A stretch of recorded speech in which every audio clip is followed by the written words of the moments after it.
are a part of this are we have stood up against Carrie Moon on a lot of different issues, from SB4 to transportation. And so we want to make sure that we have somebody that's going to truly represent the interests of the district and the city, so that way there's equality and equity throughout. So I want to go ahead and turn it over to our candidate, Tara Wilson, so that she can go ahead and give us our opening remarks and we can get this show on the road. Yes, thank you, Tristeza. Hey, how's everybody doing out there? If in case you don't know, we're having issues with the stream to Facebook. What's new in this virtual world that we're having to exist in? So thank you for being here tonight. Again, I know you can be somewhere else, but you're here with us. So basically, I wanted to let you know where I stand on specific issues, that are of importance and concern to everyone in District 4 and anyone in the city. But instead of just talking at you, I wanted to give you the inside perspective that I have as a working medical professional in the ER. So with the issues of police accountability, mental health issues in society, root causes to inequity, to the challenges that working class families, middle class families face. I have to encounter all of those issues every time that I clock in and help the community from the ER. So this might be a little bit different than what you're used to, but I want you to hear the things that maybe you haven't heard before when it comes to those topics. So I am the official candidate running for City Council District 4. I am an ER nurse. I am a mom. I am a young Latina progressive candidate. And so, that's why I'm here. I have a unique experience that I feel I can serve you better. I have the ability and I know how to help others without the expectation of anything in return. And I truly do want to listen to you and amplify the voices of everyone in District 4. So that's why I'm here tonight. But you know what we can't do? We can't run this campaign without money, and it costs money. So we're launching the hashtag 44 for District 4. Support the campaign, give a donation tonight with a 4 in it. You can go to the Act Blue site and there's pre-selected and amounts that you can choose. Every amount helps. This is a grassroots effort. I'm doing this with you, for us. So you can donate at bit.ly/44 for District 4, and donate there. So here in Fort Worth, I got Vance Keys here, former Sheriff County candidate, also former Fort Worth police officer, servant to the community, advocate for the community, who also has his specific unique take on police. And so just today, this afternoon, on the first topic of policing in the community, Fort Worth has officially a new police chief in Neil Noakes. And so I don't know if you can see my shirt. Does it say her name, Tatiana? While I know there was a lot of focus on George Floyd this past year, Fort Worth had its tragic incident with police when Tatiana was murdered in her home, where she should have been safe. And so I will never forget her. She is a part of the reason why I am doing this, because I myself could have been her. I am the first in my family to do a lot of things, and I'm definitely the first in my family to go into the world of politics. This is not something that Latinx families really talk about or discuss. As you know, there's a lot of discussion about whether the Latinx demographic votes and how we can turn that out. And so I will forever remember and honor Tatiana through all the work that I do, because she was on a path to doing some really great things. And unfortunately, her life was cut short. So without further ado, Vance, how you doing tonight, man? Tara, thank you for having me. I'm doing great. It's wonderful to be here. I'm so excited about your candidacy. It's like I'm just pumped up about it. I'm super excited. Wow. Yeah, thank you so much for your support. Vance has been giving me some advice about being a candidate. He's been here before. He just finished, his race in November. And so he knows how hard it can be. And so, Vance, we've talked about this a little bit before, but we really haven't talked about it in depth. And so we have such polarizing views when it comes to police.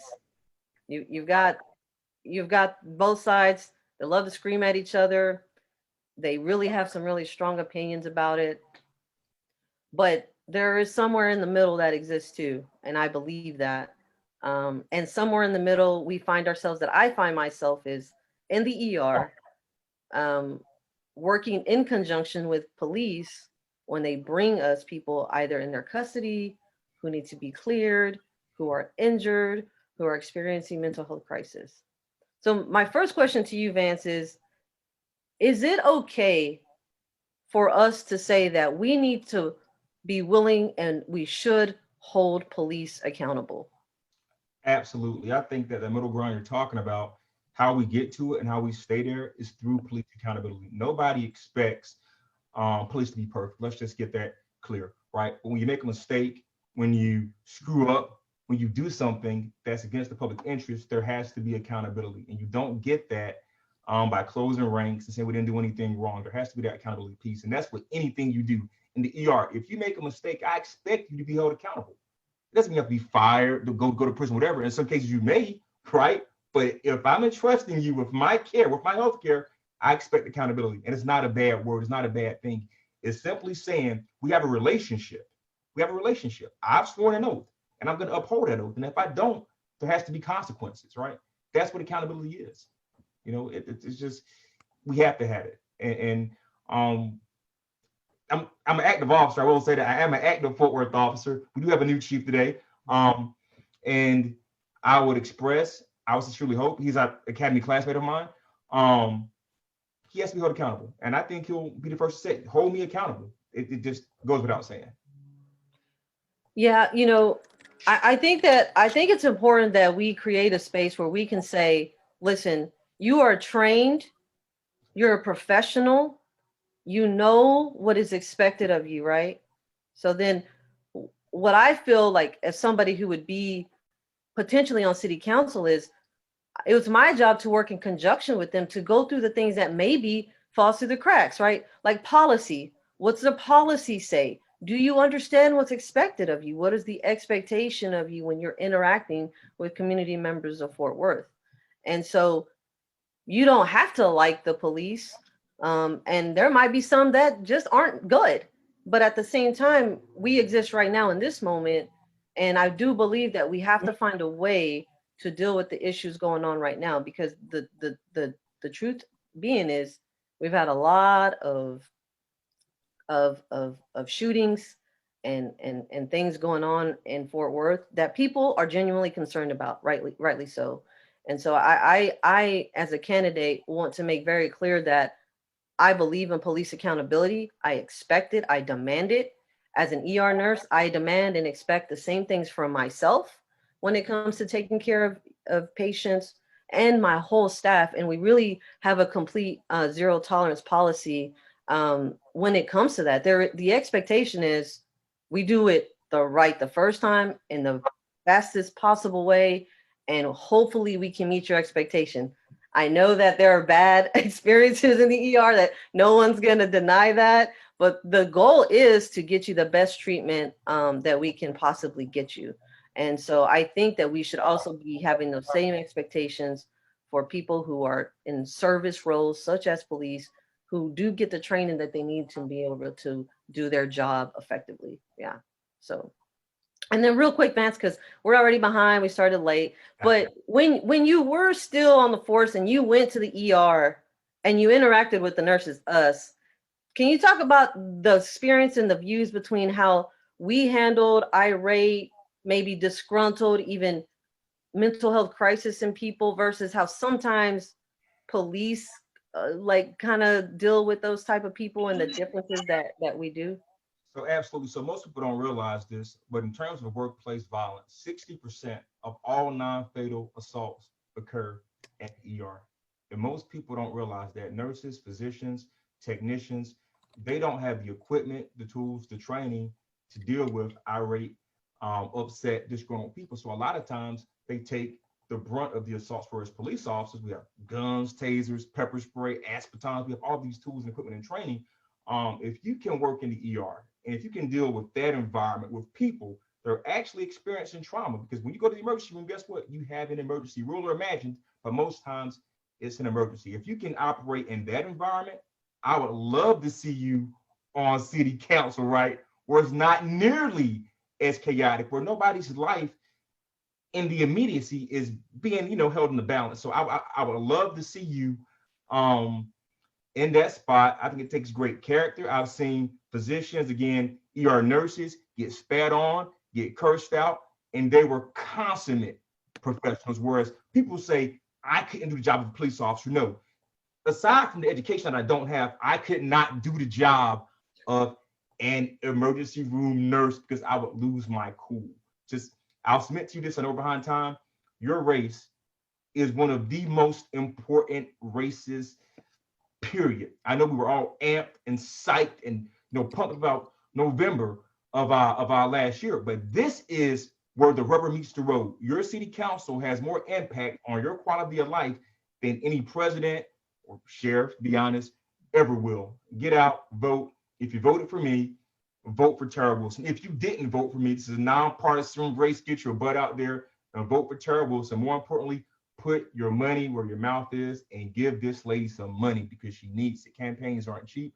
I've donated. I'm going to donate again. I'm going to donate again.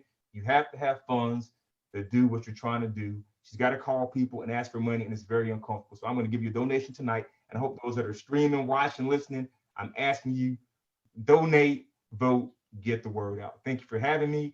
It's been a pleasure, and I'll stay on until it's over. I'll take up a camera though. So, no, thank you for that. Yes. So, again, when we talk about police accountability, I know that when there are bad outcomes with people, that as a professional in the medical field dealing with the same type of,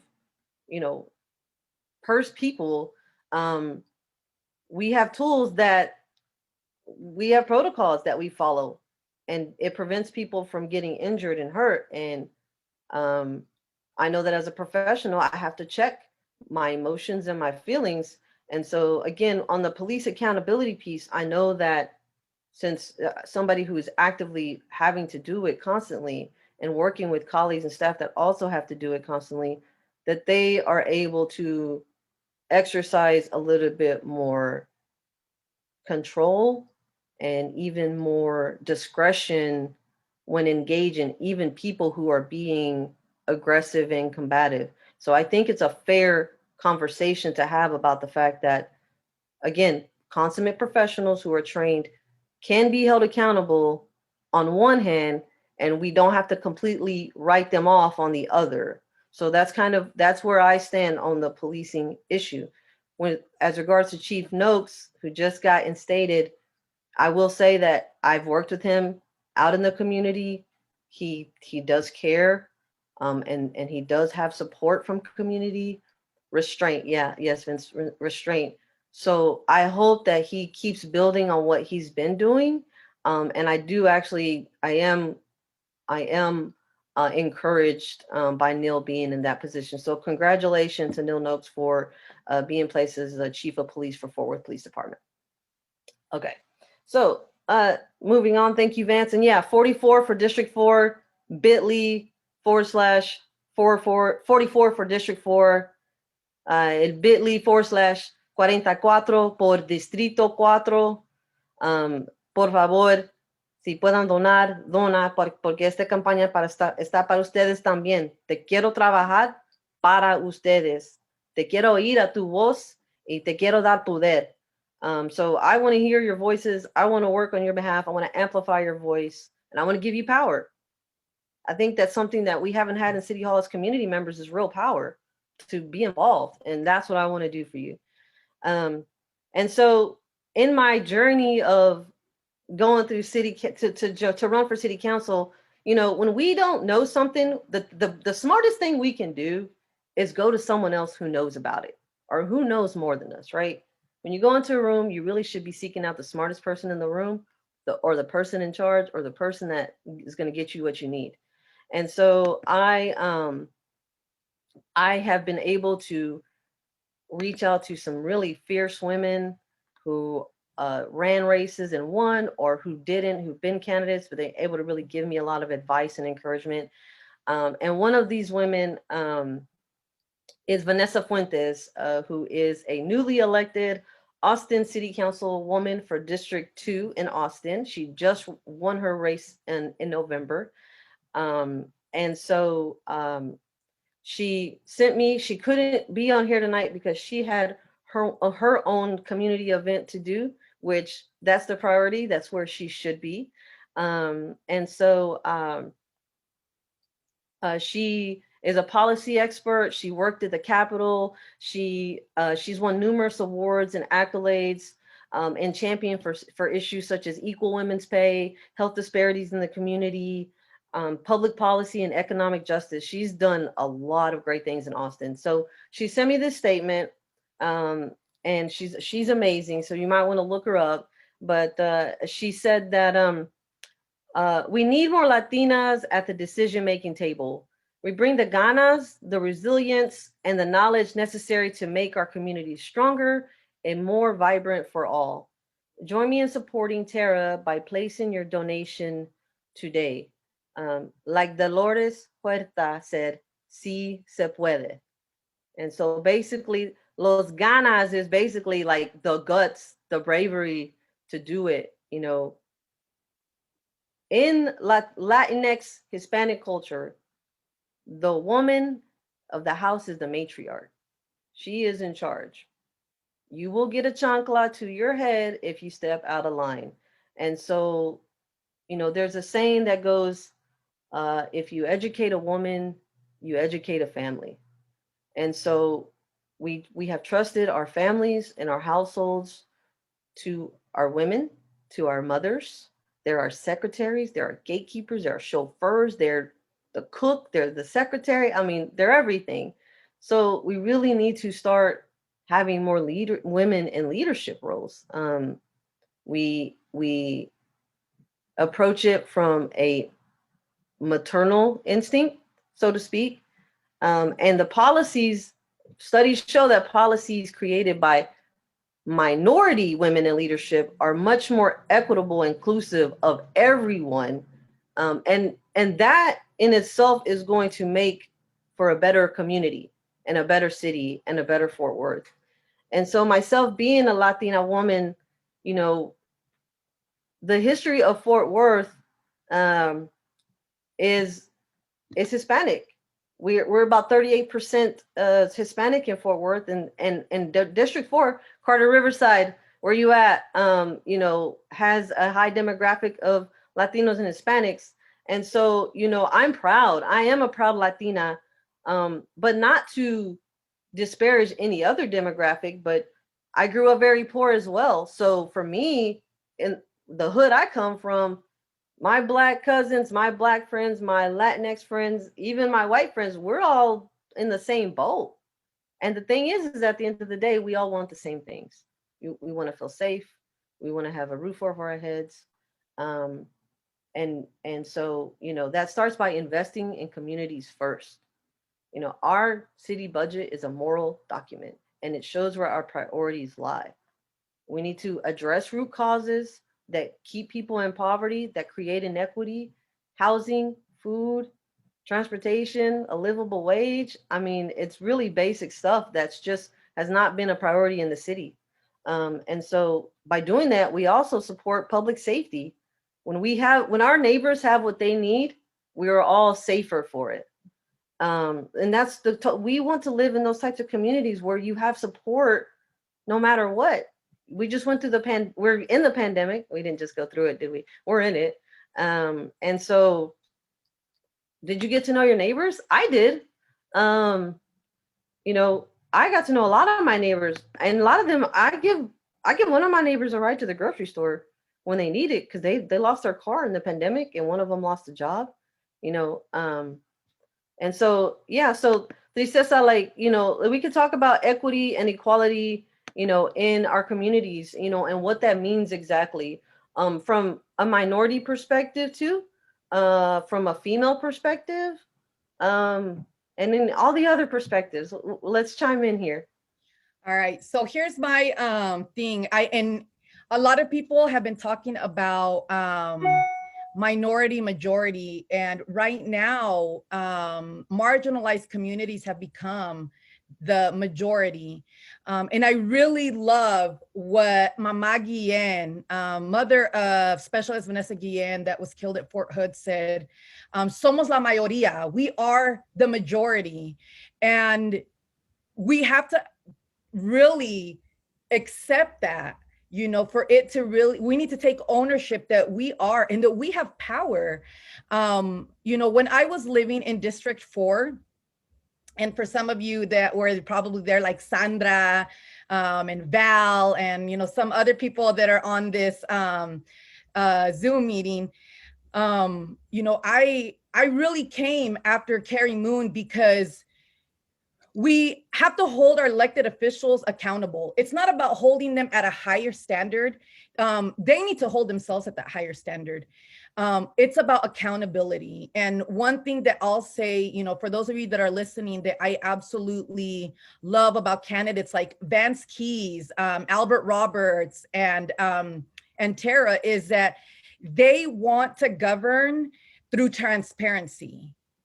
And that's important, especially in the city of Fort Worth, because any of you that have been showing up and showing out every single time that there's a city council meeting and we have issues of race and culture, so much divisiveness going on in our city council with the residents, there is no transparency. We know, like when we talked about SB4, we already knew what their decision was going to be. We knew who was going to vote how, and that was that.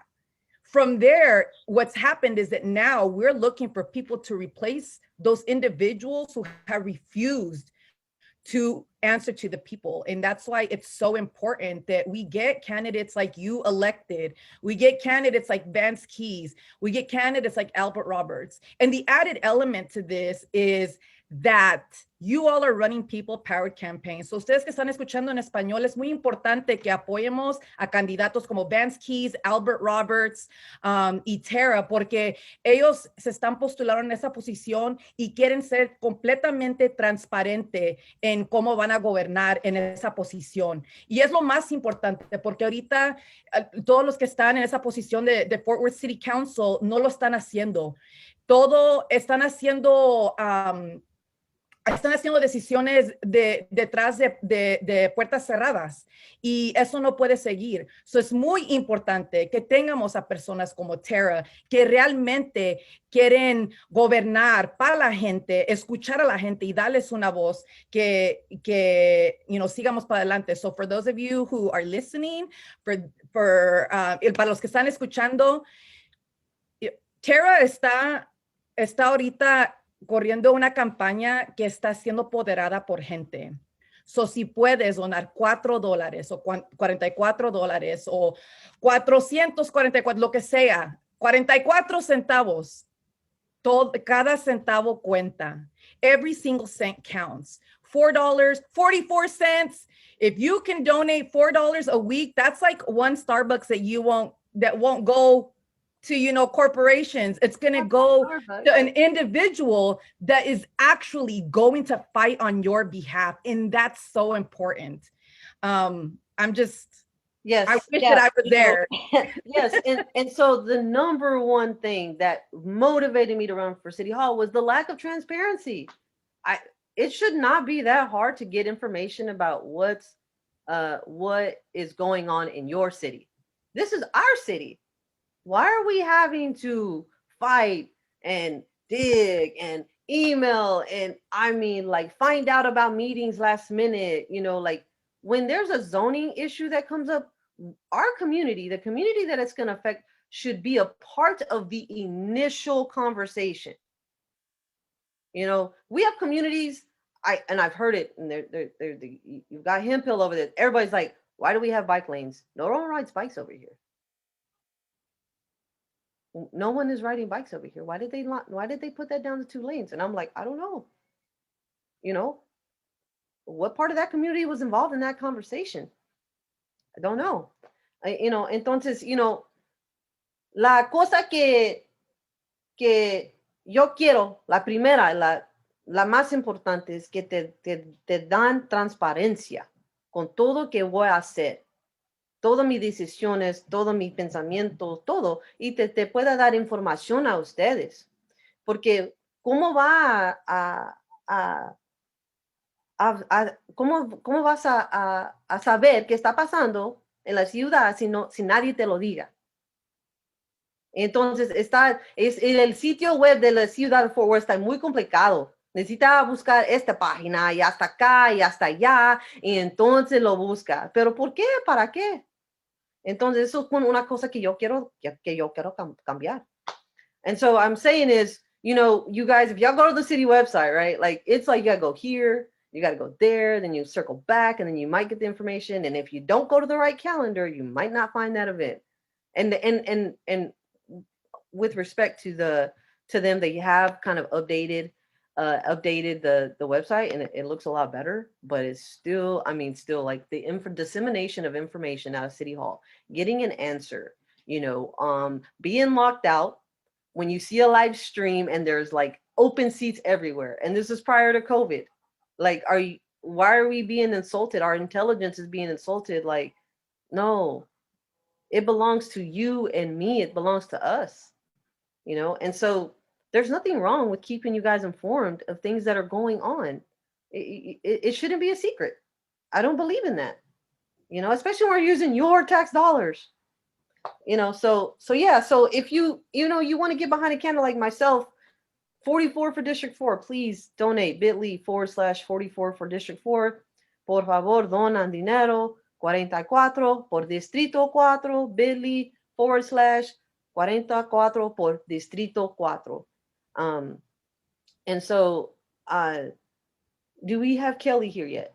I don't want to miss her, because we have another guest coming in that actually touches on my personal story of growing up and where I came from and why this means so much to me.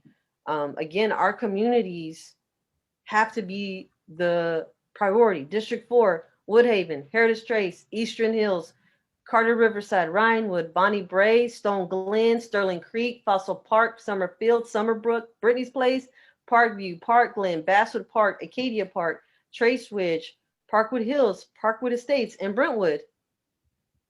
Do you guys feel like y'all been being taken care of? I was told by, you know, I've talked to on the phone with community members in the north part of the district, and they're like, we feel disconnected from the city. We're ignored. We never know what's going on, and no one ever comes up here and talks to us. No investment in infrastructure in the east part of the district. In the middle of part of the district, Carter Riverside, I mean, you know, they're there. And so, you know, it's kind of like, where are our priorities going to lie? We have to better manage the city budget, because they like to say there's no money. Well, it's not being managed very well. All the money that we lose from not managing the budget can be going back into our communities. And that's the second reason why I wanted to run for city council. When I got my hands on the city budget, mind you, I'm an ER nurse. I have an associate's degree of applied science and nursing. I don't have a finance background, but I was able to get it in my hand, and in about 30 minutes say something's not right. These numbers aren't matching up. The ins and the outs aren't working. And so I got it confirmed that, yeah, there's a lot of problems. And I asked, how much money do you think we lose every year in not collecting money on contracts that we give out, on not auditing our city departments, you know, just rolling over the budget from last year and adding 2% and calling it a day? And I was told $20 million that we lose as a city. $20 million. Why? You know, we're not going to be able to solve that problem in, 1 or 2 sessions. It's going to take some time, but that's important. It's your tax dollars. Why are we losing that much money? So again, these are the real issues that affects us here in Fort Worth. I know the issues. I've been at City Hall talking to them, asking them about it. And that's what motivated me to run for city council. So are you registered to vote? Voter registration deadline for a city council and mayor race is April 1st. Early voting is April 19th, and election day is May 1st. You get to choose a new mayor this year. What do you want that to look like? And then what do you want your city council, the people that are going to be on city council, how do you want them to sound? Are you tired of seeing your community members at city council look like they are just not, they're exhausted and tired from not being listened to or feeling like no one's listening? We watch it. I haven't been down there in a while because I got tired of speaking to the air. That's what it felt like. Like I was just talking into the air. And I know other people on this call right now have been down there and feel the same way. You know what? When someone comes, they direct their comment at me, right? The way that I see it is like, all right, you want to email me and let's set up a time and talk about it. Did you email me? Did I miss it? I apologize. I'm sorry for not having acknowledged your email. And mind you, there's some email right now I need to answer. So if that's you, I'm sorry. I promise it's on my. I'm getting to it. Again, we're all human. You can't expect perfection, but you do expect to just be acknowledged. Like being acknowledged at the end of the day just goes such a long way. That is the difference between a bad experience in the ER and a good experience. So what that, this is the 3rd time you've been in this week. For whatever reason, whatever's going on in your life, this is where you feel like you can go. That's important to validate that. And so, we have to be nicer to each other, acknowledging one another. Maybe I don't agree with you, as a city council person, you and I may not be on the same page at all, but I will acknowledge you. I will hear what you have to say. I'll hear you out. Let's talk about this. We may not agree, but you're never going to be able to say, well, she didn't even care about listening to me. I care. And so I think we got Kelly who just got here. And so I'm from Waco and I come from, my mom was a single mom. She did the best she could. Her toolkit was very limited. And so with the toolkit that my mom had, or to be a mother, she did her best. I know she did. And I know that she loves me, but nonetheless, it didn't change the fact that I grew up in some pretty impoverished situations, very, very poor, without electricity and without water, and trying to take care of my brother who's 2 years younger than me. And so Kelly Palmer, is Kelly here? Kelly is just newly elected city council woman for Waco, District 4, oddly enough. Let's see, I don't hear Kelly. I think you're muted. There you go. Hey. Hello. How are you?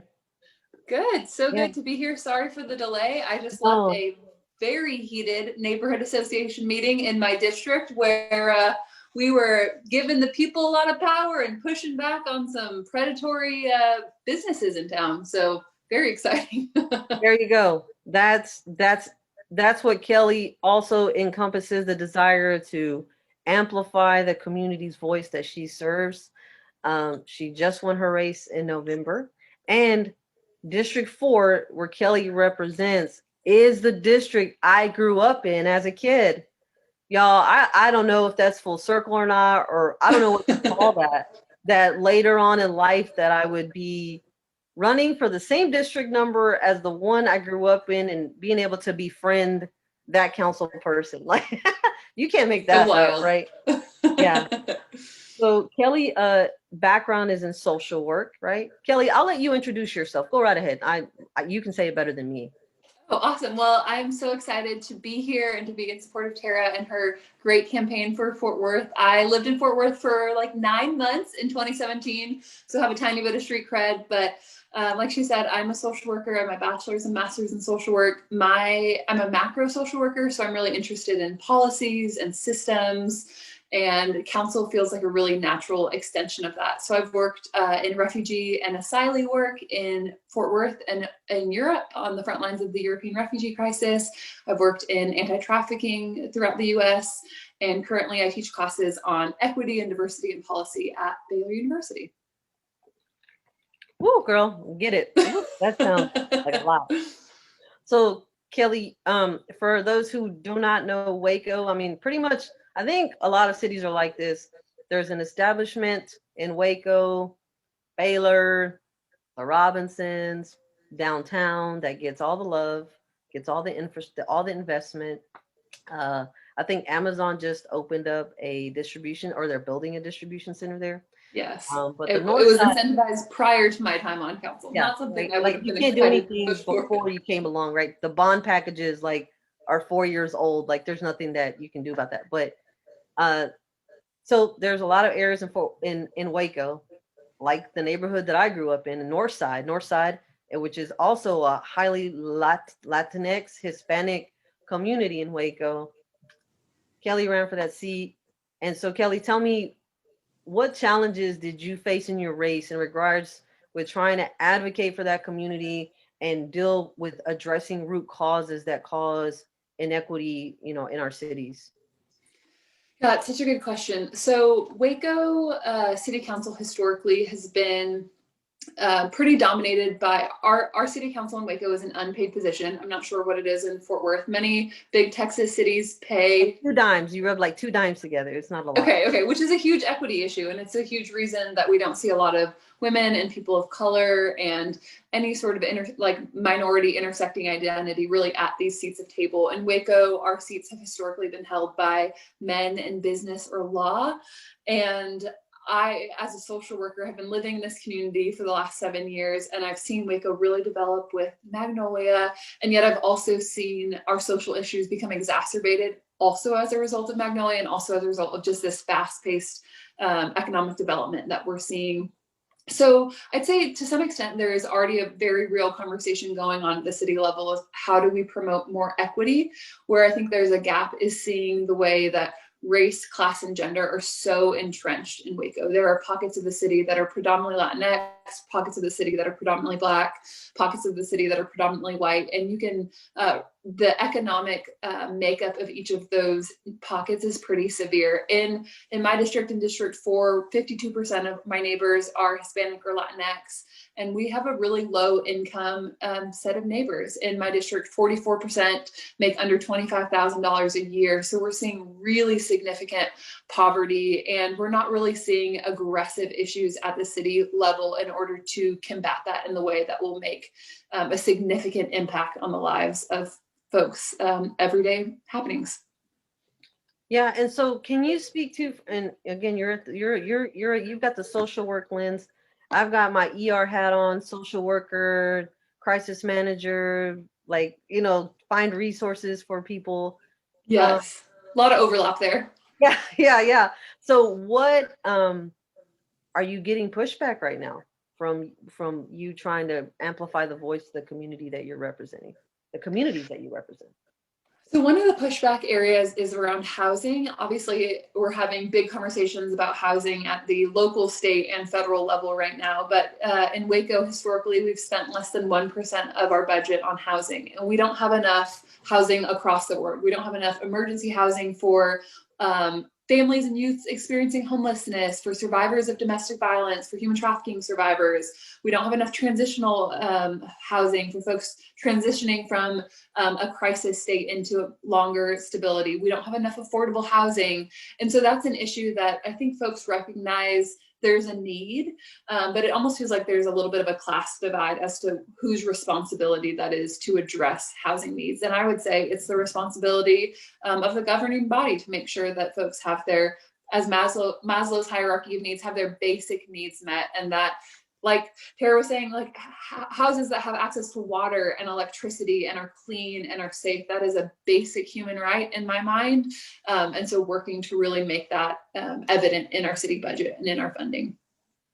Right. I mean, Fort Worth, like, do we have a homeless problem here? Did our city council respond by increasing the budget to deal with homeless people during the pandemic? No, they slashed that budget in half. So again, we had one city council person that said they wish that they wouldn't have cut it in half, but the way that they set stuff up and put in the agenda on how to vote for it, it's like, well, I can't vote against $9 million going into homeless outreach versus 18 million that should have been there, right? So it kind of puts you in a, like, I guess I'm going to vote yes because we need to put something towards it, but I don't agree with the fact that we cut it in half. We saw that happen in the pandemic, with city council who wasn't even spending taxpayer dollars. They were using federal money giving to them through the CARES Act to help address, COVID mitigation and for in our homeless population, and they didn't do that. Again, we have to invest. We have to invest in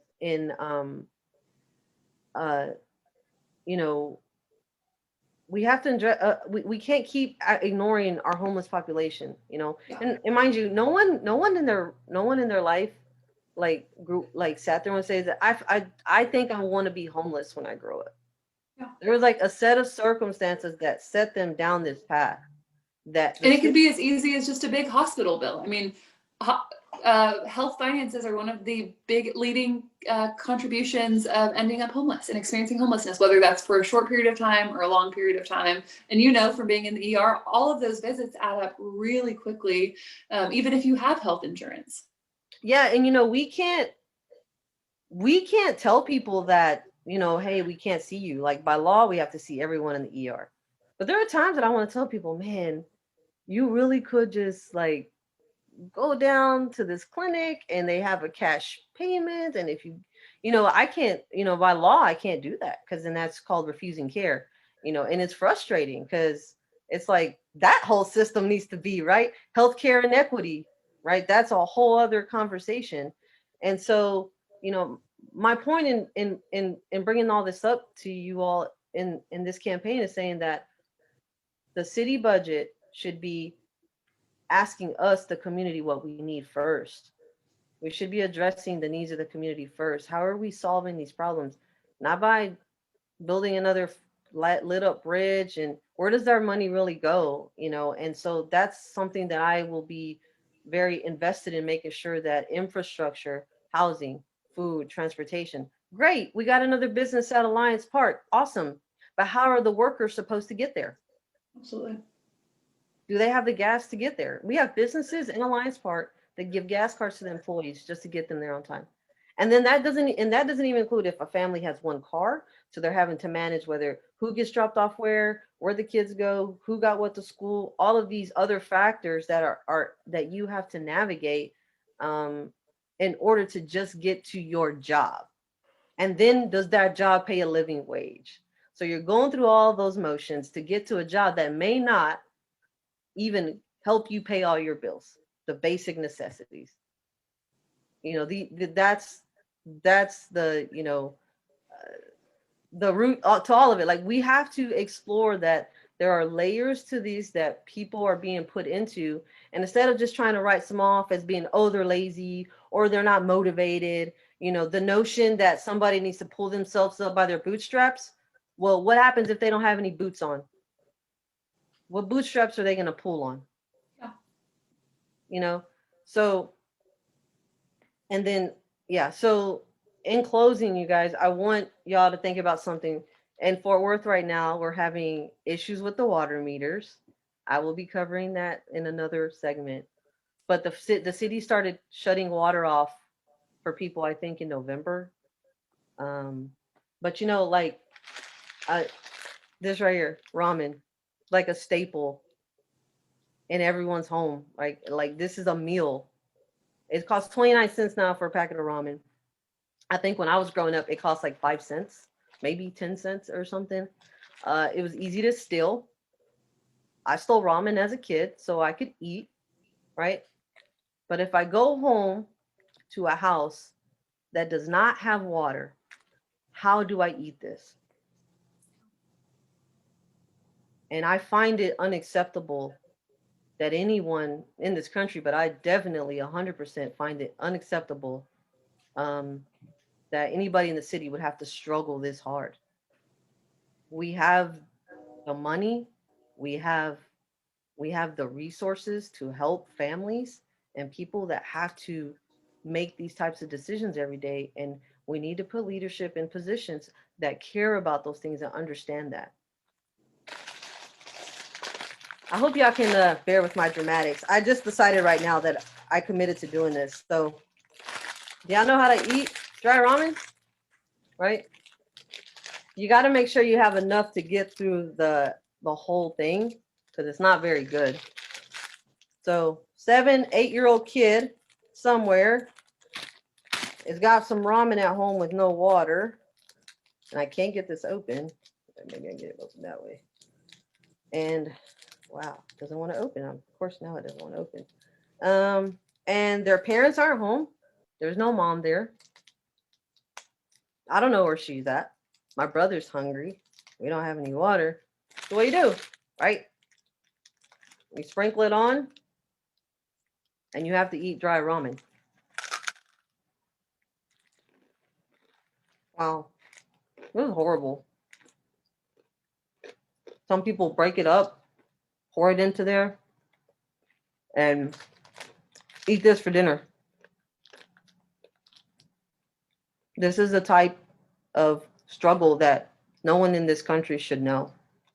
And as far as I'm concerned, being a community member of Fort Worth and wanting to be the district council person for District 4, I will not be okay with anybody in this city ever having to do this for themselves or their kids. It's so simple. It's not right. No one should have to do that. Wow, that's horrible. I will say that I do not eat ramen as an adult. I guess I've got like PTSD. But Kelly, real quick, I want to give Kelly some props, you guys. So the way that I found Kelly, is my sister knew that I was planning city council run all year last year, even through the pandemic. My sister found out I was in politics. It kind of excited her because no one in my family talked about it. And we're going to shut off here like 8:01. I promise you guys, I will not keep y'all longer than I have to. So my sister's like, yo, there's this lady in Waco. She's running too. She's really cool. I like her graphics on Instagram. My sister's 23, so she's really young. It's a hard demographic to get engaged in politics. As my campaign planning went on, she said, I reached out to her and she's going to have a meeting with me. My sister was so excited. And mind you, my sister is not that it matters, Kelly, but I just want to paint a picture here. My sister is brown with black hair. She don't look like me. I'm the güera. If anybody's wanting to know, I'm a güerita in the Latinx community. I'm güera. She was so excited. And so, Kelly, I got to say that it really, now I'm going to get emotional.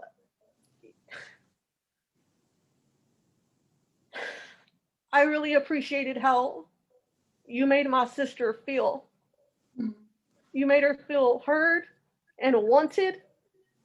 And we don't really see that in our leadership, and I was so impressed by that. And I have so much respect for you that you would be willing to take a meeting with just a 23-year-old kid. I mean, she's an adult, but I mean, she's still very young. And so then my sister pulled me into the meeting with Kelly. We talked. I told her about my desire to run for city council. And so, Kelly, I could only wish that I could emulate your spirit. And I hope that I engage every person in District 4 the same way, that I make them feel wanted and heard and empowered And so that's my goal. You know, you guys, thank you, Kelly, for being here. I really appreciate it. We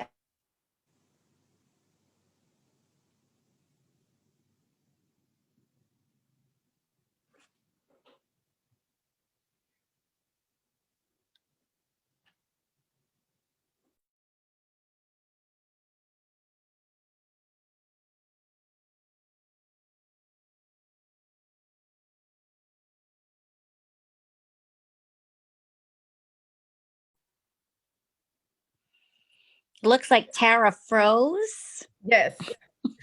So until Tara gets back, for those of you who are not registered to vote, or you don't know if you're registered to vote, please make sure that you email info@vote Tara Wilson, so that way. Oh crap! Am I? I don't know what happened. What the I heck? thought I was muted. Go ahead. So those of you that don't know if you're registered to vote, or you are you know that you're not, please email info@vote Tara Wilson. Para todos los que no saben si están registrados para votar o saben que no están registrados para votar, por favor manden un correo electrónico a info@votetarawilson.com. La información está también en el chat para que lo puedan ver. Para personas que después van a ver esto en Facebook o en Instagram, también vamos a poner la información ahí para que puedan ver si están registrados para votar. Y no solamente para esta elección que va a pasar el 1 de mayo, pero también para las otras elecciones que van a venir este año y el próximo año. Being sure that you're registered to vote is not only important for this race, for on election day, which is May 1st, but also for upcoming elections. So please ensure that you are registered to vote. The email will also be provided for Facebook and Instagram later on when this is posted. And then real quickly, you guys, questions, comments about tonight's conversation, and you want to talk to me after tonight, tomorrow, Tea Time with Tara, 12:30 every Tuesday on Facebook Live. A todos que quieren platicar conmigo, me voy a hacer el té, hora de té con Tara mañana a 2:30, el Facebook Live. Vamos, si me quieren preguntar algo, te voy a platicar acerca de COVID mañana. So, soy enfermera de urgencias. Yo tengo una opinión profesional. Yo sabe cosas que están verdaderos. Te voy a decirlos a ustedes. So tomorrow, you guys, on Tea Time, the whole topic is going to be COVID. I haven't talked about it yet, but as an ER nurse that's in it, I know what I'm talking about. We can get rid of all this other stuff out there, and I'm going to address it head on, and we can talk about, I'm going to talk about vaccine hesitancy and how it's valid, and we got to stop judging people who have questions about the vaccine. It's okay. There's reasons, and we're going to go over those reasons in the Black community and the Latinx Hispanic community. There are reasons in a documented history to not trust things like that, and it's fair and it's valid. And where to get it, how to get it, the conversation about why it's being so complicated, and real side effects or not, the truth and all that stuff. So we'll go through it tomorrow at Tea Time with Tara. Mañana, 12:30, el hora de té con Tara. Muchas gracias para estar aquí conmigo. Thank you guys for being here tonight. Y'all have a great evening. I'll see y'all tomorrow. Register to vote, share. Let's do this, y'all. Bye-bye.